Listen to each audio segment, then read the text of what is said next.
Sherlock Holmes versus zombies.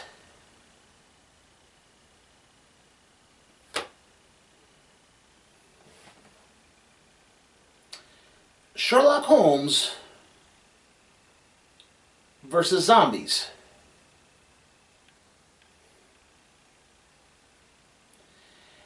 Is it strange that I am somehow simultaneously surprised and not surprised by this concept?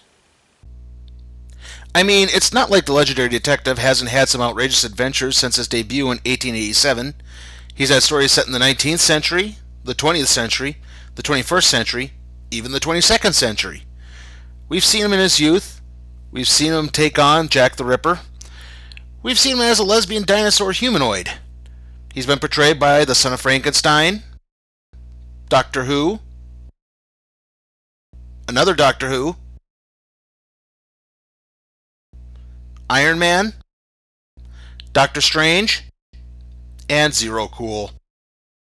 Okay, I just really wanted to make a hacker's joke right there. Which brings us to the other part of this comic, zombies. In the wake of The Walking Dead success, the comic book industry was hit with a deluge of zombie titles. You've had Marvel Zombies, iZombie, Toe Tags, Dead Eyes Open, War of the Undead, The Abandoned, Zombie Broadway, Zombies of Mass Destruction, Triple X Zombies, and yeah, those last three really do exist. So basically what I'm trying to get at is the idea of a comic book where Sherlock Holmes takes on a massive army of the undead might not be as bizarre as that initially seems. That being said, just saying the title Sherlock Holmes versus zombies feels really weird. But is it any good? Well, let's take a look at Victorian Undead, Sherlock Holmes versus zombies. The story begins in London in March of 1854, where a large crowd is gathering in the midst of a meteor shower. Some marvel, believing the meteors to be jewels falling from the sky, except for one old woman who believes this to be a sign of the end times, and everybody is doomed. Is it me, or did this comic just suddenly turn into a Friday the 13th film? 5 months later, in August of 1854, 127 people are now dead from a mysterious illness. A coroner named Dr. Snow is wrapping up his autopsy of the latest victim, chalking it up to a new strain of cholera, while a Reverend Whitehead explains that there is more to this, as several of the bodies have been removed from their graves and decapitated. As the two continue to talk, the body of the latest victim rises from the table.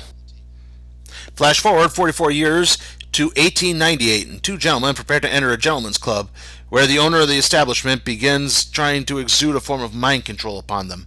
It turns out, though, that the two new members are really Sherlock Holmes and Dr. John Watson in disguise. Holmes makes quick work of the con man, revealing him to be an automaton in the process. Holmes then remarks that the beings somehow knew him, almost instantly. It's Moriarty.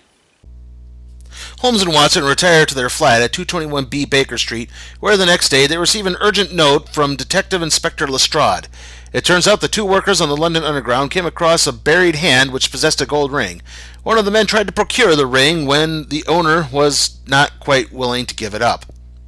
The corpse ripped out the throat of the attempted thief, only to be decapitated by the other underground worker. The thief then reanimated and bit his co-worker, before getting his head bashed in. When Holmes expresses his doubts, Lestrade introduces Holmes and Watson to the now reanimated corpse of the bitten underground worker. Watson inspects the man and confirms that he is not merely dead, he is truly most sincerely dead. They are then interrupted by a group of men who deliver a message to Lestrade and tell Holmes and Watson to back off from the case. Holmes recognizes the men not by appearance, but by reputation. They are agents of Her Majesty's Secret Service. Holmes and Watson return home, but both are unable to sleep. They talk about the events of the day, and Watson concludes that he knows that Holmes is going to ignore the MI5 agents. The two sneak their way into the underground tunnels, where Holmes points out that even though they are technically underground, the whole area was once populated with apartments, restaurants, and even a hospital. London has a routine of building on top of its old self.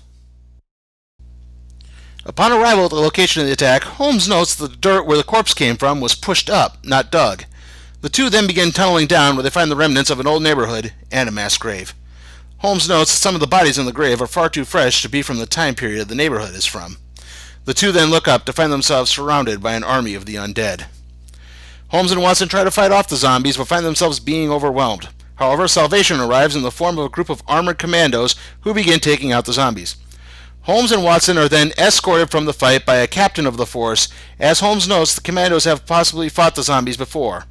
Holmes and Watson are then introduced to the troop's leader, Mycroft Holmes. Mycroft Holmes is Sherlock Holmes' older brother, and while he does share Sherlock's intelligence and powers of deduction, he does not share Sherlock's enthusiasm for detective work. Instead, Mycroft will often just spend his free time lounging around a private establishment he owns called the Diogenes Club. Mycroft takes Holmes and Watson over to the Diogenes Club to explain everything after eating some breakfast.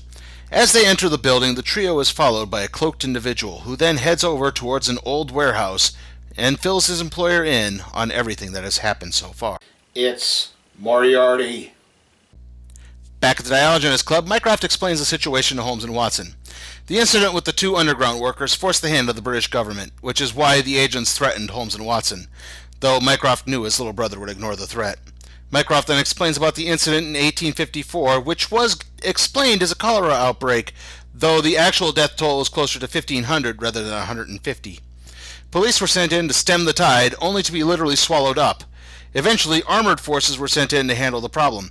After that, the section of London was burnt down, and Dr. Snow's silence was bought by improving the living conditions around the rest of London. Watson then inquires about the fresher bodies found in the tunnels, and Holmes points out that those were probably people who went missing and were never found. Though he does point out, too, that the amount of zombies they saw means someone or something is probably behind all of this. It's Moriarty. Meanwhile, at 8 a.m., an order is given, leading to the underground tunnels opening up and the zombies contained within being unleashed on all of London. Holmes and Watson witness this as they leave the Diogenes Club, and the two hurry back to 221B Baker Street. Upon arrival, they discover their distraught landlord, Mrs. Hudson, brandishing a revolver at both of them. Proving their identities, she lets them in. It's then that Holmes begins looking for information on the incident in 1854. Eventually, he finds a research thesis on the meteor shower that produced the outbreak. Holmes then looks up information about the possible infections that could stem from such an event. The report is written by one of the most foremost experts on infectious disease, Professor James Moriarty. Oh my god, Moriarty was behind the whole thing. It's so amazing. I'm so shocked.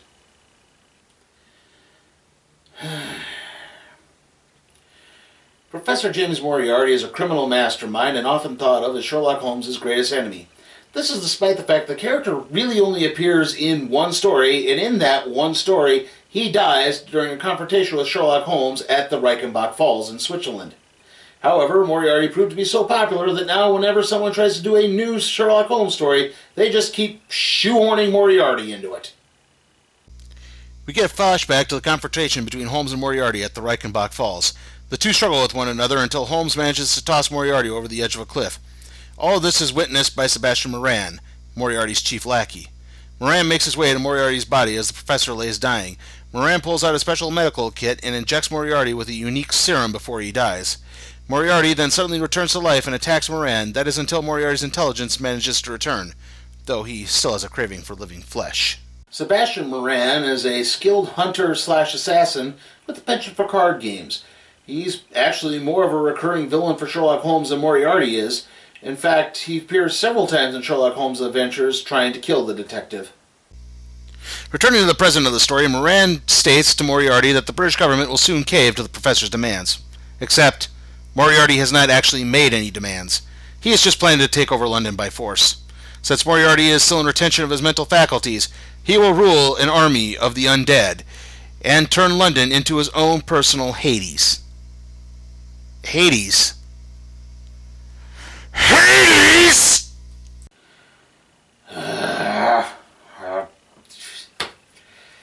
Hades is the name of the ruler of the land of the dead. The land of the dead is named Tartarus.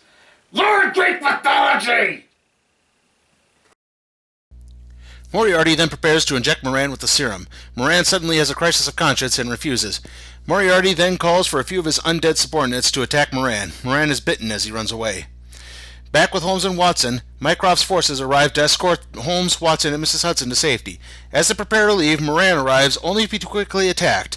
With his dying breath, Moran informs Holmes that Moriarty is indeed behind all of this. A soldier then shoots Moran in the head to prevent reanimation.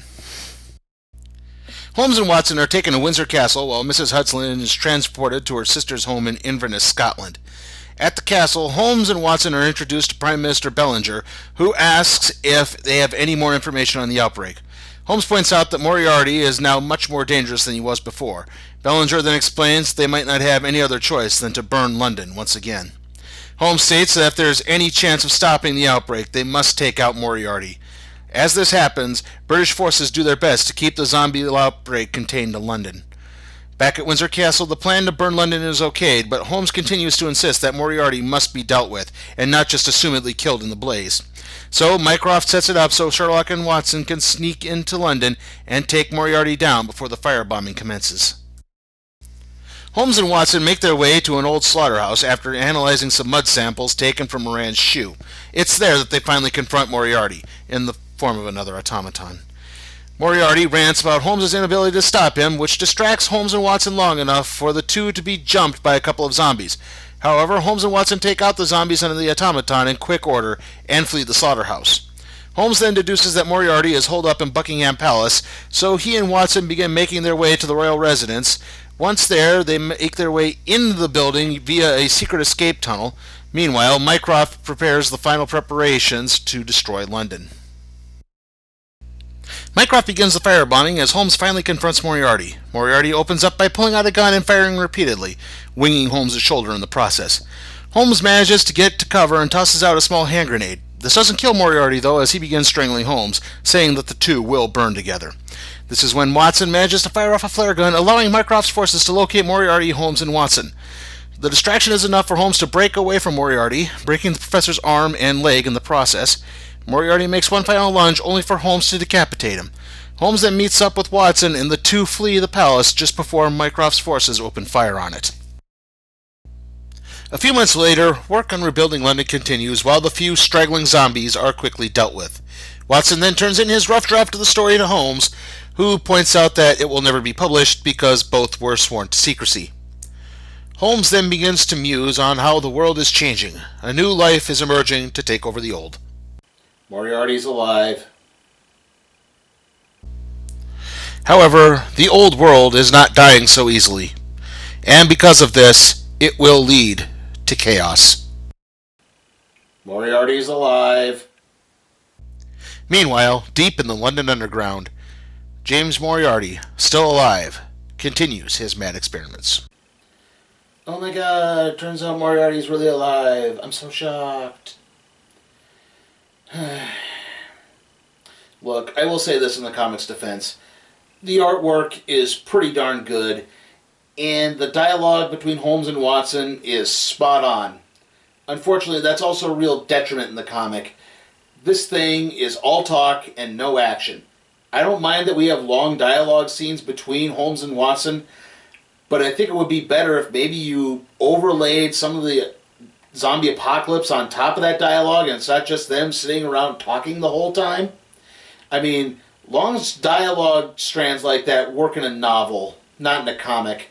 And even then, I don't know how much of this would work as a novel.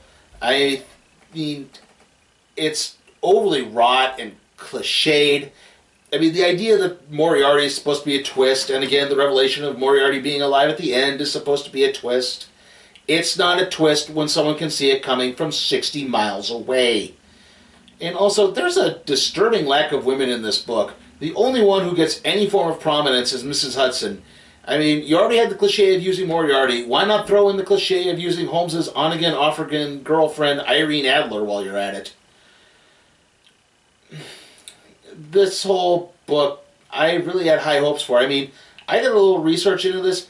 This series won awards. Right now, I'm thinking it must have been a really slow year, because this thing is terrible. I have to give this an F. And with that, let's see what we'll be doing next time on the Random Trade Review.